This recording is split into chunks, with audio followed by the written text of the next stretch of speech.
Hi there. We are back again today, still plowing through the purchase contract. Today we are jumping in with the discussion about title and closing costs and more. We're going to hop right into line 352, paragraph 15, the adjustments and closing costs. So this paragraph kind of breaks down what the buyer would expect to pay, what the seller could expect to pay, and then some fees that maybe are prorated to each party. Line by line, the buyer shall pay where applicable. So there are later date title charges and other title company charges, including the closing, recording, escrow fees, title charges required by the lender. The later date means that these are things that happen either in the closing appointment or after the closing that the lender may require. Obviously, they have to record the deed with the county for your purchase, things like that. B would be hazard insurance premiums, flood insurance if required by the lender. C is your credit report, appraisal fees, and the survey. If they have a survey, not everybody has a survey. It's not typical down here in Southern Illinois for folks to have a survey unless there is an issue with the boundary line or there's acreage or the lot's being divided, or sometimes I'm putting up a fence, but a buyer's not going to put up a fence until after closing. Or if they're buying a large piece of land and they want to know the boundary lines. But in general neighborhood communities, a survey isn't real typical in our area. Paragraph D would be any charges imposed by the buyer's lender, the loan discount fees, private mortgage insurance, etc. A lot of the buyer's fees actually do generate out of their loan costs or their loan requirements. Of course, there's the taxes and assessments, the subdivision assessments, if there's condominium assessments, all of those would be prorated, and the buyer is responsible for those after the closing date, from the closing date on. Then there's the agreed repairs. If the buyer has agreed to perform any of the repairs, that's not typical.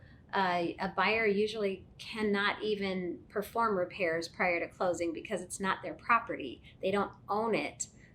So that usually is exempt. Paragraph G says real estate commission per written contract with buyer's agent. So you want to educate your buyer again.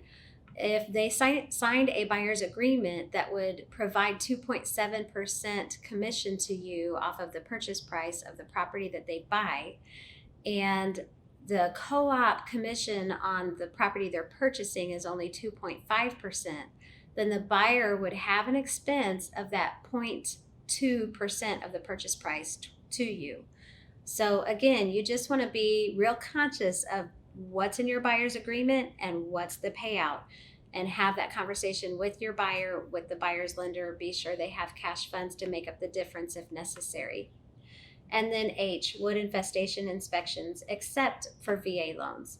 So again, the buyer's expenses are generally their loan costs, their inspection costs, their appraisal costs, obtaining that insurance. They have to get insurance. If they're getting a loan, they have to have 1 year's premium of insurance paid. And those are all things the lender helps coordinate. The seller pays for, of course, their existing loans or liens that exist on the property. It is in the state of Illinois the seller's responsibility to purchase that title insurance, to provide clear title to the buyer.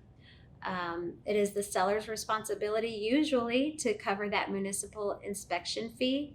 Again, there's a couple of municipalities in our area that make that a buyer responsibility, but most it's a seller responsibility.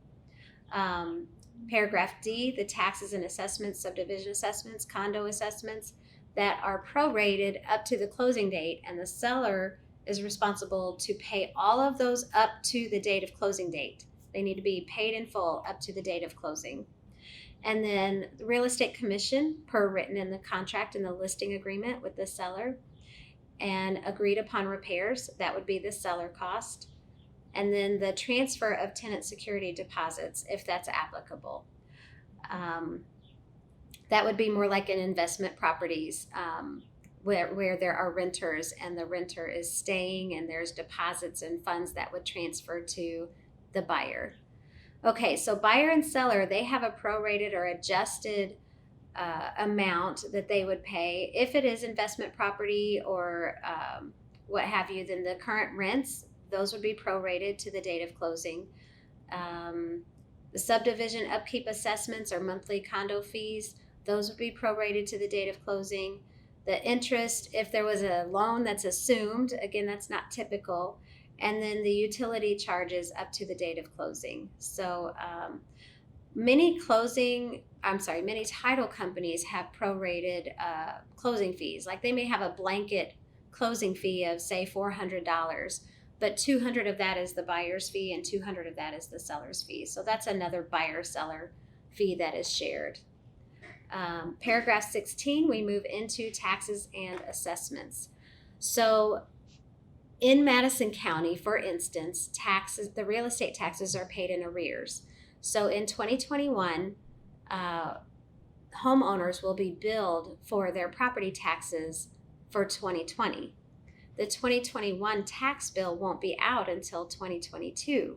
So what happens is if you have a buyer closing on a property in June of 2021, the title company is estimating the tax bill, and the buyer's lender estimating the tax bill based on what the 2020 bill was. So it's an estimate, it's a guesstimate. It's pretty close, pretty good, right? But the market fluctuates, market changes. Maybe the assessor for that municipality hasn't done their drive-by assessment in a while, and so they've updated their records and the taxes jump. Maybe the seller of the property had a senior freeze and now the buyer doesn't have that. And so figuring out that tax bill is a challenge. So the title company and the lender can help determine likely tax bill for your buyer, okay? Sometimes we as real estate agents do assist in that by researching other similar properties with a similar exemption, with a similar value, and determine what that tax bill may look like. Because a lot of times if there's no tax paid on that property, then it can be a real challenge to determine what that tax bill is going to look like. The reason you need to know that is several reasons, but if there's a discrepancy, if you see here on this line here, there's $500 leeway, either way. If there's a discrepancy in the tax bill that's prorated on the date of closing as to what the seller's responsibility will be and what the buyer's responsibility will be, then buyer and or seller will have the opportunity to remedy that if it's over the $500 difference once the next tax bill comes out. So this paragraph, you definitely do want to explain to your client if there is such a thing as a senior freeze, or maybe it's a military person who owns the home, and so there's some really beneficial tax exemptions for them, but then the buyer coming in doesn't have that. You definitely want to know what this paragraph says and then how to communicate that with your buyer. So at the closing, the tax is prorated. So because the tax bill for the current year is not out yet. And so it's, again, an estimate. And so up to the date of closing, the seller is responsible for the taxes up to the date of closing. So even though the tax bill for 2021 isn't out yet, the seller is going to credit the buyer in Madison County for taxes, the tax estimate that would have been due up until that June closing date. So the buyer receives that tax credit. So when the tax bill comes out in 2022 for 2021, then the buyer then has already been compensated and is responsible to pay that full tax bill. Now, if the buyer's getting a loan, the lender helps figure out these numbers, the title company helps figure out these numbers. So it's not something that you need to, be overwhelmed and stressed about. But do know that this is something to be educated about so that you can communicate it with your buyer properly and be educated when you talk with your lender about the tax cost for the buyer on this specific property. A lot of discussion about that, but it's a big thing that causes a lot of confusion. So if you need further conversation or explanation about this paragraph, just reach out to your coaches or to myself. We are definitely here for you. Buyer's initials at the bottom, and we'll go on to page 8, address of the property, date, that they will auto-populate again. So paragraph 17, the deed of conveyance, the seller shall execute a proper deed sufficient to convey the property to the buyer or buyer's nominee in fee simple, subject to exceptions permitted herein, and delivered to the buyer at closing upon buyer's compliance with the terms of the contract. Pretty self-explanatory. That deed has to be provided. Okay, so moving down to paragraph 18, evidence of title. Within 20 days after the effective date or 10 days prior to closing, whichever date is earlier, seller shall deliver a commitment for title insurance issued by a title company regularly doing business in the county where the property is located, committing the title company to issue a policy in the usual form, ensuring title to the property in buyer's name for the amount of the purchase price. So the buyer is cautioned that there may be subdivision covenants, bylaws, other restrictions. There may be easements. There could be anything on that title commitment. It is the seller and or the listing agent's responsibility to order that title work with the title company. The title company will email out that title commitment. Usually they will send it to the listing agent and the buyer's agent, and then they're also in communication with the lender. So a lot of times it is shared between the listing, the purchase or the buyer's agent, and the lender. But you don't want to assume that. So, if you're getting into 15, 16 days into the transaction, you haven't seen a title commitment come through, go ahead and be proactive. Contact the title company and ask them if that title commitment is ready. Ask them to email it to you. It is your responsibility to, as the buyer's agent, to email that, forward that to your buyers, because they do need to have the opportunity to review it. We do have a whole nother day devoted to the title commitment, so I'm not going to spend a whole lot of time discussing the ins and outs of what that title commitment looks like. But you do need to know that it is your responsibility to review that title commitment and get it to your buyer, and then also confirm that the lender has received a copy of it, because the title commitment will also be reviewed by the buyer's lender's underwriter. So it's a layer of protection for you as the realtor and for the buyer as the purchaser, because the lender and the underwriter are also going to review the information included within that title commitment.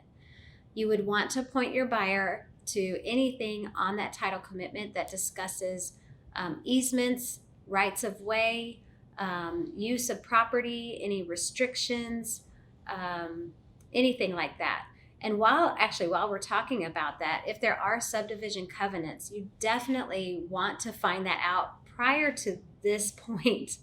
Before the buyer would present an offer, you want to be sure you have a copy of that subdivision's restrictions and covenants and allow the buyer to review those even before they put an offer in on a piece of property.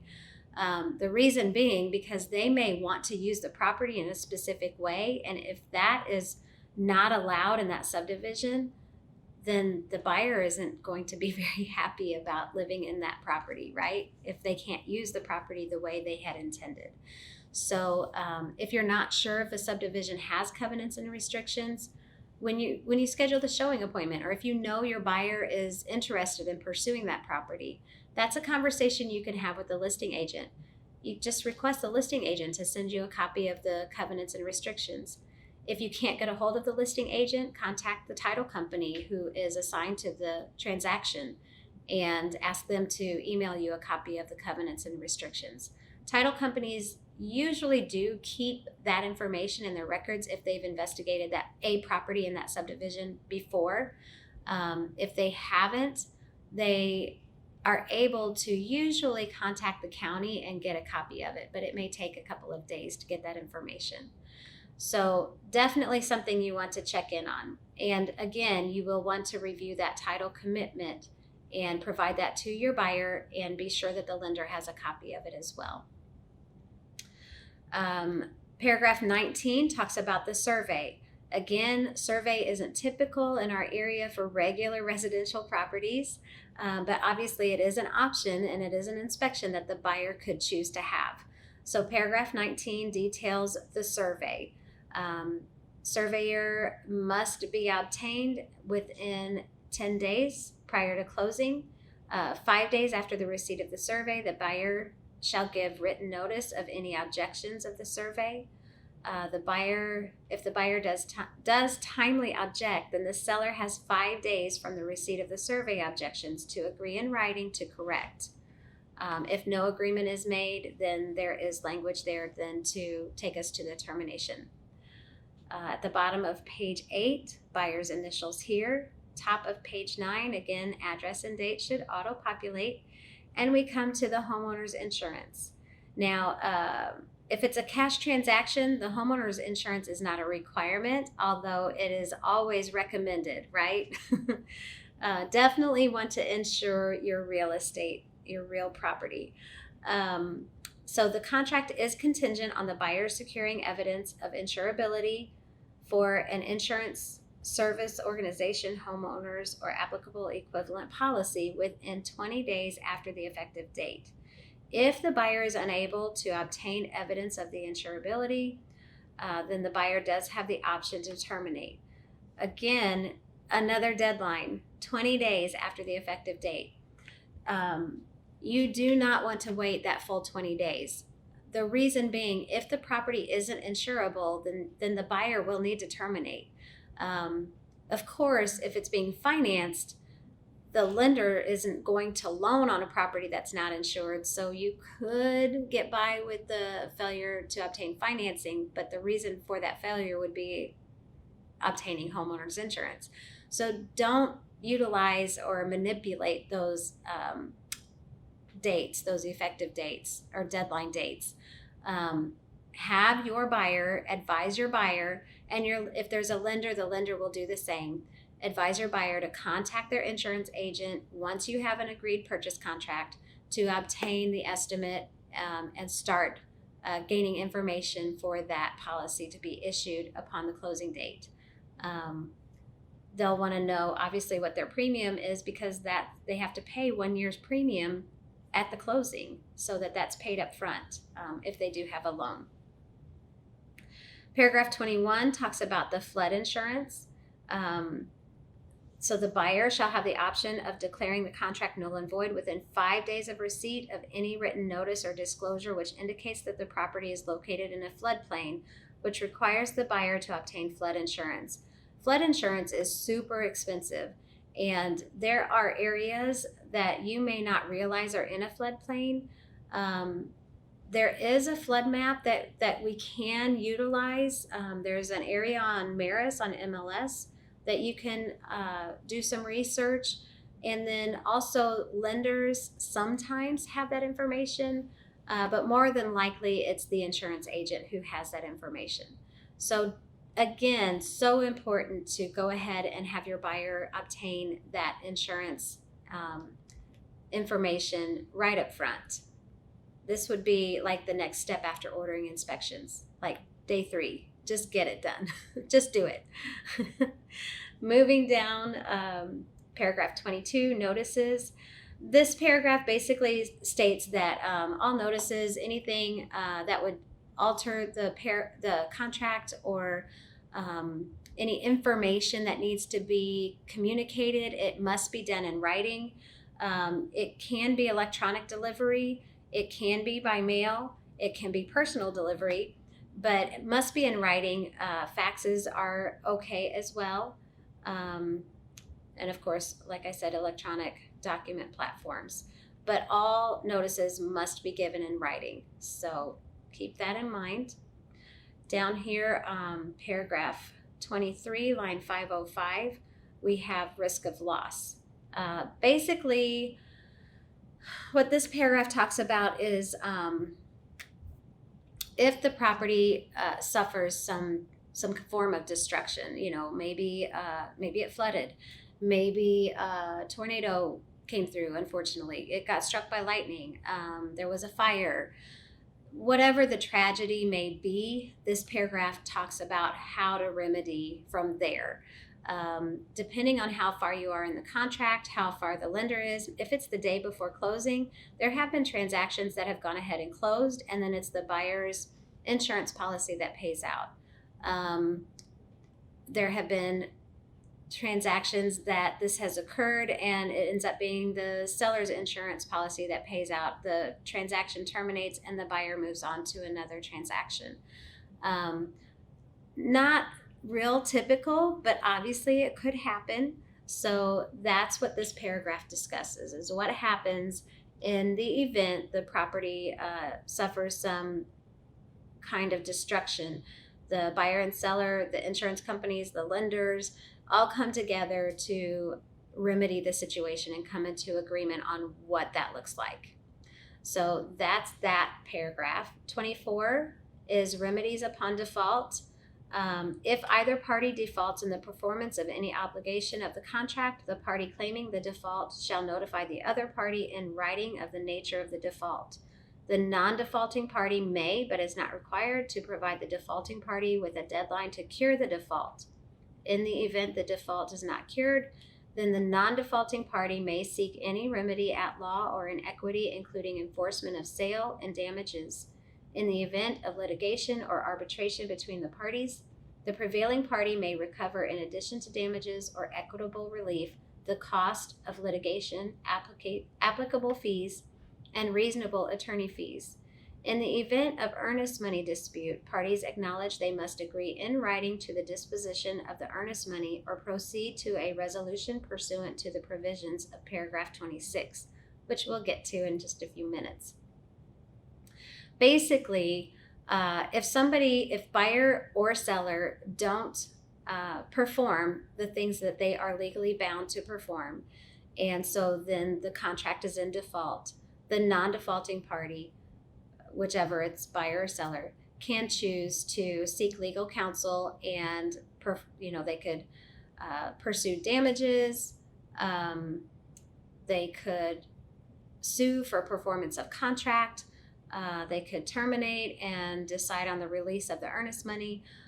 All kinds of different ways to remedy. But this paragraph basically directs, if there is a defaulting party and the non-defaulting party wants to seek action, this is the beginning of that discussion. Paragraph 25 talks about the earnest money. And again, the earnest money is held by the escrow account. And if there is a dispute or a release of that earnest money due to termination, then both parties, buyer and seller, need to agree on how that earnest money is going to be released. The termination notice would be signed and the release of earnest money would be signed. The escrow company, if buyer and seller agree on how that release of the earnest money is to be handled, then the title company or the escrow account holder would disperse the monies as signed by buyer and seller. If it's not agreed upon, the title company or the escrow account holder keeps the earnest money until an agreement is made, or until they must send that money then to the state of Illinois due to lack of an agreement. Buyer's initials here, and we move on to page 10. Address of the property, date, should auto-populate again. If not, write them in. And we come down to paragraph 26. Now this is a whole lot of legal jargon, whole lot of discussion. So paragraph 26, mediation, arbitration, litigation. If there is a dispute between the buyer and the seller, or if the buyer or the seller have experienced a loss, maybe the buyer and the seller have experienced a loss, different jurisdictions of counties have different small claims amounts, different amounts to go on to seek a higher level of legal assistance, whether it goes into mediation or arbitration or litigation. It was stated years before that, if it was a loss less than $5,000, it would go to small claims court. More than that amount, it would go into these legal processes.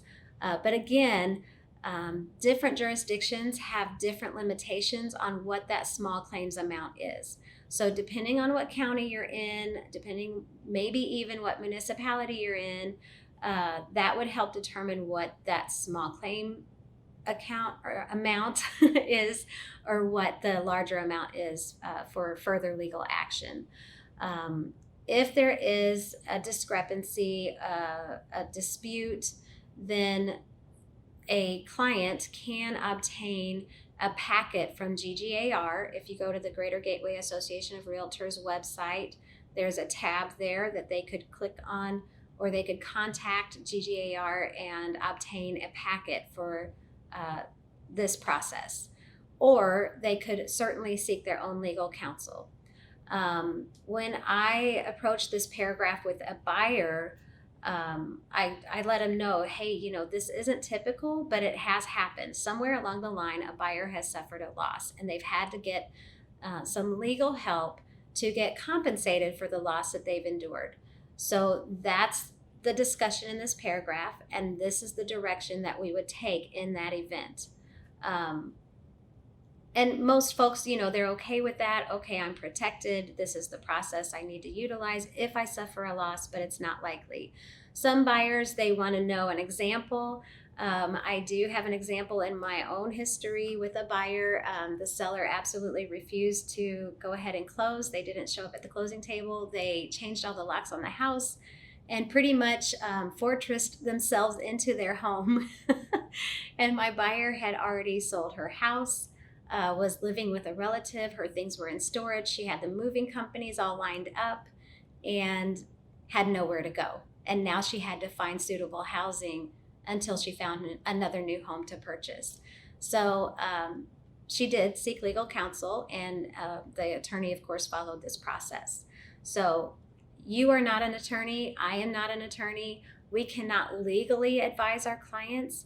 So that's why the approach to this paragraph is, hey, if you suffer a loss and you want to seek remedy for that, you want to seek compensation for that, this paragraph will help direct you in that situation.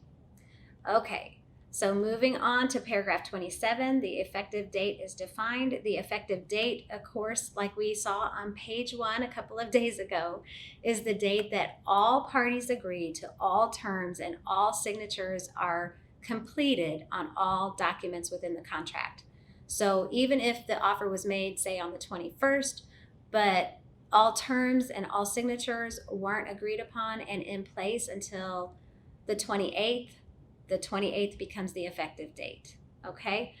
The reason that's so important is if you go back to those inspection deadlines and the appraisal deadline and the insurance deadline, etc., those dates count out from that effective date when all parties agreed on all terms and all signatures were completed. The timing, except for the effective date as defined in paragraph 27 and a deadline stated in addendum A, if any date, time period, or deadline hereunder falls on a Sunday or a state or federal holiday, then such date shall be extended to the next occurring business day. So yes, the effective date and those dates counting down do stay in place. But again, if that deadline date falls on a Sunday, a federal holiday, then it's extended to the next business day. So that does give you some protection, or give your buyer some protection there. Business days are Monday through Friday, 9 a.m. to 5 p.m. Can you believe that as a realtor in today's market? Oh my goodness. If only, right? Okay, acknowledgement. So the buyer acknowledges the receipt of the disclosures. This paragraph here just states the buyer has received those disclosures, they've had the chance to review them, and they are signing them and presenting them with the offer. Paragraph 30 is the binding effect. So the contract shall be binding. There's nothing in this contract that an agreed party, buyer or seller, can walk away from without any legal reason that is defined within the contract. This is a binding contract. So a buyer or seller can't just change their mind. Oh, I don't want to do this anymore. That doesn't work.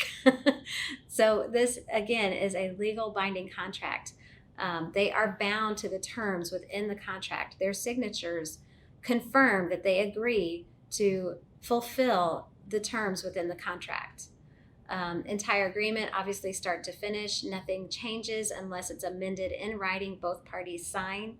And then the assignability of the contract. This contract is assignable by buyer only with the written consent of seller, whose consent shall not be unreasonably withheld. If the seller is taking back a note and mortgage as part of the purchase price, or buyer is assuming an existing note and mortgage, seller may withhold seller's consent in seller's sole and absolute discretion. An assignment does not relieve the parties of their obligations under the contract. A buyer's assignment would be, for instance, say the buyer is purchasing the property and you've put the buyer's name as the purchaser, but then they have an LLC corporation, or they have an S corporation, or whatever. They have an entity that they want to assign this property to. They can do an amendment, and instead of the individual being the buyer, make their company as the buyer. So that would be an example of what an assignment is. Buyer's initials here. We move on to page 9, address of the property, and the date should populate. The governing law. The contract shall be considered a contract for the sale of real property and shall be construed in accordance with the laws of the state of Illinois. All parties to the contract agree to act in good faith and fair dealing with one another. Good faith and fair dealing. They've signed it, right? The Illinois License Act, in effect on the effective date, shall take precedence over any definition within the contract, and the gender words are just used as reference, but also include any other gender and words in singular or plural or vice versa. So that's just to alleviate any confusion there in that regard. So paragraph 35 states that fully executed faxes, emails, scanned copies, electronically shared copies are considered fine. It's still part of the contract. Lost my words. And then we come to paragraph 36, which is non-discrimination. So again, as we talked about in the listing agreement, we have a non-discrimination policy. That is true for Keller Williams Marquis. That is true for Illinois License Act. That is true for fair housing. It's true for our National Association of Realtors and our ethics. So no discrimination. It is not allowed. It is not tolerated.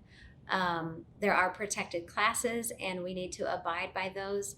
If you have a question or you have a client who doesn't seem to be abiding by the non-discriminatory laws, then you do have the right of terminating that relationship. Please see me so we can have that discussion, and I can help maneuver you through that if needed. But absolutely non-discrimination within our agency and our profession. We are going to wrap it up there for today and jump into the last 2 pages tomorrow. Make it great today.